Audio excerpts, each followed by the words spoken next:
ప్రమోద్ శర్మ. అవును తెలుసు. When I was on July 23rd, I was at High-Tech City. అవును. Suman TV అని నిరుపమ అని ఇంటర్వ్యూ చేసింది. నిన్ను తను ఒక్కటే హెల్ప్ అడిగారు. చిన్న ఇష్యూ ఏంటంటే నాకు it's not a big deal for me to get the 1 lakh salary and the hit show I use to enter the US clients. Okay. అది చిన్న విషయం. ఓకే. ఒక్క నెల రోజు cost of maybe 8 to 10,000. Okay. ఆ చిన్న విషయాన్ని వాళ్ళు తీసుకొని తను హెల్ప్ చేసిన డైరెక్ట్ హాస్టల్ ఫీజు కట్టేది. నేను సాఫ్ట్వేర్ జాబ్లో 10 daysలో నేను చేసి చూపెట్టేటోని. మీ వల్ల నాకు అకామిడేషన్ ఫుడ్ ఒక ప్లాట్ఫామ్ అనేది వచ్చింది. నాకు మీ వల్ల నాకు బట్టలు ఇప్పించారు, ఒక హాస్టల్ ఫీజు కట్టి ఒక ఫోన్ ఇప్పిస్తుంది, ఇమీడియట్లీ జాబ్లో చేయనటువంటి ఇంటర్వ్యూ. నా వల్ల మీ వల్ల ఒక 80,000 సార్లు ఫుట్బాల్ తిన్నా నాకు లైఫ్ ఇచ్చిన చూపెట్టామని. ఒక ఏదో ఇన్ఫోసిస్ టీసీఎస్ వీటిలో జాబ్ వచ్చినట్టు నేను even though it's not a big deal, నాకు జాబ్ సింపుల్గా వచ్చేస్తుంది. అవును. అలాంటి పర్సన్ తీసుకెళ్ళి ఒక అనాథాశ్రమం, అదే అనాథాశ్రమం కూడా కాదు ప్రశాంత్ గారు, నేను ఆశ్రమం అని చెప్పింది మేడం నిరుపమ గారు. ఆశ్రమం అన్నారు, నేను నమ్మాను. ఆశ్రమం తినండి సార్, తినుకుంటూ మాట్లాడదాం. థ్యాంక్స్ ప్రశాంత్ గారు. ఇప్పుడు ఎక్కడికి వెళ్తున్నారన్న? చెప్తాను. First let me finish questions. Okay. తర్వాత ఓకే. తను ఏం చెప్పింది? ఆశ్రమం అన్నది. అది అనాథాశ్రమం. అదే అనాథాశ్రమంలో కాదు, మెంటల్లీ డిసేబుల్డ్ పీపుల్. ఓకే. అంటే వాళ్ళ లైఫ్తో ఫైట్ చేయలేదు. ఫినాన్షియల్ ప్రాబ్లమ్స్ కావచ్చు, భార్య భర్తల ప్రాబ్లమ్ కావచ్చు, ఆరోగ్య సమస్యలు కావచ్చు, దాని తర్వాత మెంటల్లీ జరుగుతూ అంటే వాళ్ళు ఎట్లుంటారంటే ఈ టైప్ అన్నమాట. వాళ్ళ లోకం వాళ్ళు మాట్లాడు తీసుకుపోయి దాంట్లో పడేస్తారు. ఓకే. ఇంత పాపాత్మరాలు. సార్ అది కాదు, మిమ్మల్ని పోలీసులకి అరెస్ట్ చేయించింది కదా, అది పోలీసులు ఎక్కడికి తీసుకెళ్ళారు మిమ్మల్ని? జూబ్లీ స్పేస్లో మండపంలో కాల్ చేసింది. ఓకే. వీడు పిచ్చోడు అయిపోయాడు. ఎన్ని రోజులు ఉంచుకున్నారు మిమ్మల్ని? చెప్తాను. అదే లెమిగ్రేషన్. ఓకే. Okay sir. ఓకే. బండబలిలో కాల్ చేసింది. ఎవరు? నిరుపమ మేడం. పిచ్చోడు అయిపోయిండు, ఎర్రగడ్డ మెంటల్ హాస్పిటల్ పంపి అని చెప్పి కంప్లైంట్ ఇచ్చిందట. ఎప్పుడు తెలిసింది? కార్లో కూర్చున్నా కదా. అవును, చూసినా నేను. కార్లో కూర్చోగానే కానిస్టేబుల్ చెప్పించింది నాకు. ఏంది మాకు సీన్ మొత్తం అర్థమైంది. వాళ్ళకి తెలియదా పోలీస్ వాళ్ళకి? తప్పు చేస్తే భయపడతా బ్రదర్, నేను దొంగతనం చేయలేదు, మోసం చేయలేదు, ఆడపిల్ల నేను భయపడాలి. రివర్స్ నా మీద కంప్లైంటా? నా జీవితాన్ని పబ్లిసిటీ చేసేది వాళ్ళ టీఆర్పీ రివర్స్ నా మీద కంప్లైంటా? నేను ఎందుకు భయపడతా? అవును, కరెక్టే. తప్పు చేస్తే భయపడతా. అక్కడ వాళ్ళు పోలీసు వాళ్ళు కూడా ఎఫ్ఐఆర్ బుక్ చేయాలంటే ఏంది కోర్టుకు, ఏంది వాళ్ళు కూడా సస్పెండ్ అవుతారు అక్కడ. అవును. ఒక సామాన్యుల జీవితాన్ని పెట్టుకుంటే ఏమైతుంది? అక్కడ సస్పెండ్ అయిపోతారు. వాళ్ళు కూడా సస్పెండ్ అవుతారు. అవును, అవునా కదా? ఈ మీడియా ఏమనుకుంటారు? అబ్బా మేము ఏదంటే మాకు ఏదంటే తెలుసుకుంటాం, మేము పిక్చర్లను మంచం చేస్తాం, మంచం అది చేస్తాం తెలుసుకో వాళ్ళు అనుకుంటారు. ఆమె వాళ్ళ ఒక సామ్రాజ్యాన్ని సృష్టించుకుంటారు. గడాఫీ పోయిండు, హిట్లర్ పోయిండు, సద్దాం హుసేన్ పోయిండు, వీళ్ళు ఒక సామ్రాజ్యాన్ని సృష్టించుకుంటారు. అబ్బా మేము మాట్లాడితే అయిపోతుంది. ఇక మంచంలో పిక్చర్లు చేసి పడేస్తారు. అవి పిక్చర్ అని చెప్పి కంప్లైంట్ ఇచ్చేది. కార్లో కూర్చున్నాడు. ఓకే. నెక్స్ట్ కార్లో కూర్చున్న తర్వాత 3 కానిస్టేబుల్ ఏంటి ఇంత బాగా మాట్లాడుతుంది, మిమ్మల్ని పిక్చర్ అని కంప్లైంట్ ఇచ్చింది. మాకు సీన్ దానిలో కానిస్టేబుల్ చూసిన వీడియో. అబ్బా మాకు సీన్ మొత్తం దాని సార్ మీ పేరు మీద ఎలక్షన్ అడ్వర్టైజ్మెంట్లు వచ్చినాయి, పార్టీ అడ్వర్టైజ్ మీ పేరు మీద, మస్తు బిజినెస్ జరిగింది మీ పేరు మీద, మిమ్మల్ని పెట్టుకొని జొమాటో అడ్వర్టైజ్, సేమర్ advertise, jewellery advertise, Pramod Sharma అని చెప్పి. ఓకే. వన్సట పట్టుకో. ఓకే. నా వింటున్నారా ఏం జరుగుతుంది? Try to understand the situation. Okay. Common man intention, సామాన్య ఇంటెన్షన్ మీద అర్థం చేసుకుని వీళ్ళు ఏం చేస్తున్నారు. ఓకే. బండబిల్లు ఎక్కిన వీళ్ళకి చెప్పారు వాళ్ళు, వెనక వాళ్ళు కార్లో వస్తారు, ఆమె బండబిల్లు కాల్ చేస్తే అయిపోతుంది. వాళ్ళు మాట్లాడితే వాళ్ళు ఇక్కడ కార్లో వస్తారు, పిక్చర్ అయిపోయింది చెప్పి కంప్లైంట్ ఇస్తారు. సార్ మీరు ఏం భయపడకూడదు, మేము సపోర్ట్ ఉంటాం, జస్టిస్ న్యాయానికి సపోర్ట్ ఇస్తారు పోలీస్ వాళ్ళు. అవును అని చెప్పి ఓకే సార్ అని చెప్పిన. ఆమెకు తెలియదు కదా, అయిపోతుంది. బండబిల్లు కాల్ చేస్తారు. చిన్న యాంకర్ ఏదో మైకులు పెట్టుకొని రోడ్ల మీద తిరుక్కుంటా, అది తిరుక్కుంటా, గడ్డల మీద తిరుక్కుంటే మాట్లాడుకుంటా అయిపోతా అనుకుంటా. She doesn't know what is happening in the world. Okay. ఏం జరుగుతుందో తెలుసా? ఎన్ని రోజులు కస్టడీలో ఉంచుకున్నారు మిమ్మల్ని? కస్టడీ నేను ఏం చెప్తున్నా అంటే వదిలేసారా? చెప్తా దానికి let me give a chance to speak. Okay. With in 2-3 minutes I'm going to finish the okay things Okay, about the okay. your question. Okay.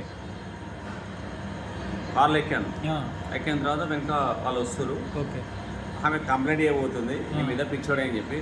Okay sir నాకు అర్థం. ముగ్గురు కానిస్టేబుల్ మీకు సపోర్ట్ ఇస్తున్నారు. రివర్స్ కంప్లైంట్ మీరు మిమ్మల్ని reverse నిర్భయం మీద complaint ఇవ్వమని చెప్పారు. మీరే రివర్స్ కంప్లైంట్ ఇవ్వమన్నారు ముగ్గురు కానిస్టేబుల్స్. ఓకే. ఎందుకంటే నేను ఏం తప్పు చేసిన, దొంగతనం చేయలే, మోసం చేయలే, ఆడపిల్లలు జోలికి నా మీద ఎందుకు కంప్లైంట్ అయింది? నా లైఫ్ని పబ్లిసిటీ చేసేసి వాళ్ళ టీఆర్పీ కోసం నా జీవితాన్ని వాళ్ళు వాడుకునేది. రివర్స్ నా మీద కంప్లైంట్ అంటే నేను అపోజిట్ మాట్లాడి పిక్చర్ అయిపోయింది. పిక్చర్ మాట్లాడబడినా మరి కదా. ఓకే. అర్థమైందా? సింపుల్ లాగా. ఓకే. పోలీస్ స్టేషన్లో వెళ్ళి కంప్లైంట్ చేసి వెళ్ళిపోయారు. నెక్స్ట్ స్టోరీ, నేను రివర్స్ కంప్లైంట్ ఇద్దామని చెప్పి నేను పోయినా. కానిస్టేబుల్ నాకు సపోర్ట్ ఇస్తే ఎస్ఐ ఏమనంటే జూబ్లీస్ ఎస్ఐ వద్దు ప్రమోద్, మాకు అర్థమైంది సీన్ మొత్తం. వాళ్ళకి తెలియదు పోలీస్ వాళ్ళు. అవును తెలుసు, అన్ని తెలుసు. ఎవరు అయితే ఆమె ఏమన్నా కలెక్టరా లేకుండా జైలు వెళ్తారా లేకుంటే గవర్నరా? చిన్న యాంకర్ కంప్లైంట్ వెళ్ళిపోగానే వీళ్ళు అయిపోతారు. అప్ప ఆమె ఏమనుకుంటుంది సార్, సామ్రాజ్యం సృష్టి మోనార్క్ అయింది. చిన్న యాంకరు కంప్లైంట్ ఇచ్చి పిచ్చోడు అయిపోతే తీసుకోపోయి ఎడగడ్డ పడి వాడేస్తారే. ఏమనుకుంటారు వీళ్ళు? అది ఏమనుకుంటారు? సుమన్ టీవీ ఏమనుకుంటారు? నాకు గమ్మత్ అనిపించింది నాకు. అదే వాట్ ఈస్ ద సిస్టమ్? ఏం జరుగుతుంది ప్రపంచం? వాళ్ళ పోలీసు వాళ్ళు తెలియదా? తెలుసు సార్. తెలియదా? తెలుసు. చిన్న యాంకరు ఏదో యూట్యూబ్ పెట్టుకొని 10 లక్షల కెమెరాలు పెట్టుకొని రోడ్ల మీద తిరుగుకుంటా అది చేసే దాని జీవితం. నేను సాఫ్ట్వేర్ ఎంప్లాయ్. మా నాన్న ఫ్యామిలీ పెద్ద బ్యాక్గ్రౌండ్. నాన్న ప్రైమ్ మినిస్టర్ ఫ్యామిలీ. మా నాన్న ఫారెస్ట్ ఫ్యామిలీ. ఈమె చేసేది గిదా జీవితం. తెలియదా పోలీస్ వాళ్ళకి? తెలుసు. సివియాన్ సారు, నేను కమిషనర్ ఆఫ్ నేను యాక్చువల్గా సివియాన్ సార్ నాకు స్మార్ట్ ఫోన్ లేదు యాక్చువల్గా. లేకుంటే యాక్చువల్గా కమిషనర్ ఆఫ్ పోలీసులకు నేను మాట్లాడదాం అనుకున్నాను. వీళ్ళ కథలేంది, వీళ్ళ కార్యక్రమాలు ఏంది, వీళ్ళు ఏం చేస్తారు? గవర్నర్ తమిళసాయి వీళ్ళు ఏం చేస్తారు? ఒక సామాన్య మానవ జీవితంతో పబ్లిసిటీ చేసి ఇదా వీళ్ళు బిజినెస్ కోసం ఎన్టీఆర్ పెట్టుకుని ఇది చేస్తారు. అవి ఒక మీడియా అనేది కరెక్ట్ యూజ్ చేసుకోవాలి. అవును. ఒక మనిషిని పద్ధతులు ఉంటే కరెక్ట్ యూజ్ చేసుకోవాలి. ఈ విధంగా తప్పది. అవును. బతుకున్న శవాన్ని చేసుకోండి అన్నారు. అష్ట దిగ్బంధనం చేసినాను. Suman TV first one software beggar అట. ఎకరాల భూమి సాఫ్ట్వేర్ బెగ్గర్ అని ఫస్ట్ వన్. ఇంటర్వ్యూ అయితే జాబ్ రాలేదు. సెకండ్ వన్ నాకు మా నాన్న అయిపోయిన ఓపెన్గా చెప్తున్నా, అమ్మ నాన్న అయిపోయినా కొంచెం డ్రింక్ అలవాటు అయిపోయింది. అంటే నా పర్సనల్ లైఫ్, అందరికి డ్రింక్ అందరు తాగరు, నా జీవితం నా పర్సనల్ లైఫ్. అయితే ఆ మీడియాతో చెప్పేసి మందు బాబులో మాత్రమే రౌండ్ ఫిగర్ ఇచ్చి పెట్టేసింది.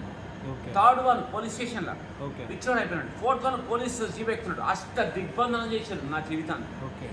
వాళ్ళ టీఆర్పీ ఈగా వెళ్ళేసేది. పోలీస్ స్టేషన్ పోయిన చెప్తావు విరాజ్ కంప్లైంట్ ఏమన్నారు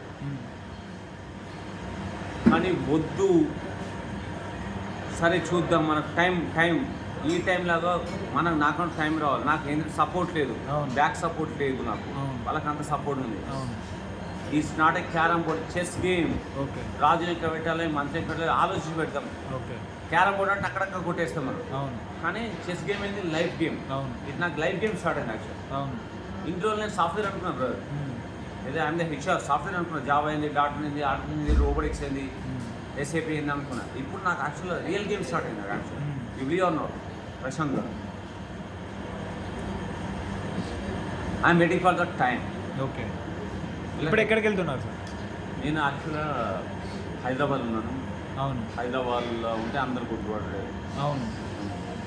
ఎందుకు కొంచెం అందరూ గుర్తుపట్టేస్తారు అందరూ. హైదరాబాద్ ఇప్పుడు ప్రజెంట్ ఇక్కడే ఉంటారా? హైదరాబాద్ నుంచి వరంగల్ వచ్చారు. ఓకే. వరంగల్ కూడా అందరు గుర్తుపట్టారు. హైదరాబాద్ నుంచి జనగాంలో. ఓకే. అంటే చెప్తున్నాను నేను మిమ్మల్ని అంత పాపులర్ చేశారు, మీరు పబ్లిష్ చేశారు. కానీ నాకు తప్పు అది. అవును. ఏ విధంగా పాపులర్ చేసింది తెలుసా? కొంతమంది తాగుబోతు కింద, కొంతమంది దొంగ కింద, ఎందుకంటే పోలీస్ స్టేషన్, కొంతమంది అడుక్కున్నది, చదువుకున్నాడు అడుక్కుంటున్నాడు అని చెప్పి ఆ విధంగా పబ్లిష్ చేసింది. అందరు ఇస్తారు, బాధపడి 50 మంది ఇస్తారు. ఆ విధంగా పబ్లిష్ చేసింది. కానీ వాళ్ళకి ఎన్ని వచ్చినాయి తెలుసా? మీకు ఎన్ని వచ్చినాయి? ఐడియా లేదు, మీకు తెలియదు. Okay. I know the things. అంటే అన్నవాళ్ళు రాసిన ఎవరు గట్టుగిరి అని మాకు తెలియాలి. నా పేరు మీద చాలా కోట్ల రూపాయల ఫండ్స్ వచ్చినాయి. మీకు తెలియని విషయం చాలా ఉన్నాయి. ఓకే. నా పేరు మీద ఫండ్స్ చాలా వచ్చినాయి. ఓకే. ఆ యూజ్ ఈ షర్ట్స్ ఎక్కడ తెలిసి యూఎస్ షర్ట్స్ ఓకే. యుఎస్ తీసేసినాయి. అక్కడ ఒక పర్సన్ గుర్తుపట్టి, అరే పిచ్చోడా నీకు అమెరికా నుంచి ఫండ్స్ వచ్చినాయి చాలా, నీకు ఇయ్యలేదు అని చెప్పి ఆ నాలుగు వీళ్ళకి చాలా పంపించారు. ఇది ఇటు ఫండ్స్, ఇటు డబ్బులు, ఇటు టీఆర్పీ నా జీవితం, నా బతుకులు పెట్టుకొని, నా పర్సనల్ జీవితాన్ని పట్టుకొని వాళ్ళు వాడుతున్నారు. ఇది బ్రదర్, నేను ఇవేంత సింపుల్ జీవితం బతుకున్నాను. హైదరాబాద్ అయిపోయింది, జనగాంలో అందరు గుర్తుపట్టారు. వరంగల్ మొత్తం డిస్ట్రిక్ట్ మొత్తం. తర్వాత అక్కడికి వెళ్ళి ఇంకోటి ఇక్కడ వర్కాలు వెళ్ళి మా ఊరు వర్కాలు మొత్తం అంతా గుర్తుపడేసి వర్కోలు వెళ్ళి యాక్చువల్గా మా ఊరు వర్కోలు యాక్చువల్గా అందరు విలేజ్ అందరు గుర్తుపడ్డారు. అటు నుంచి నేను తట్టుకోలేదు కరీంనగర్ వచ్చి మీకు యువర్ ద ఫస్ట్ పర్సన్ ఇక్కడ కూర్చుంటాడు. నేను ఏం చేయాలి నాకు అర్థం అవుతలేదు. ఇవ్వలి ఉన్నా ఓకే, కానీ ఆయనతో మీరు ప్రేమతో నాకు ఇప్పుడు ప్రజెంట్ ఇక్కడే ఉంటారా కరీంనగర్లో? మళ్ళీ షిఫ్ట్ అవుతారా ఎక్కడికైనా? నా దగ్గర షెల్టర్ ఏం లేదన్నా, కొందరు బాధపడి బట్టలు ఇస్తుంది. Okay, no problem. ఓకే, ఇది నా అక్కడ ఇక్కడ అనుకుంటా నేను తీసుకుంటాను.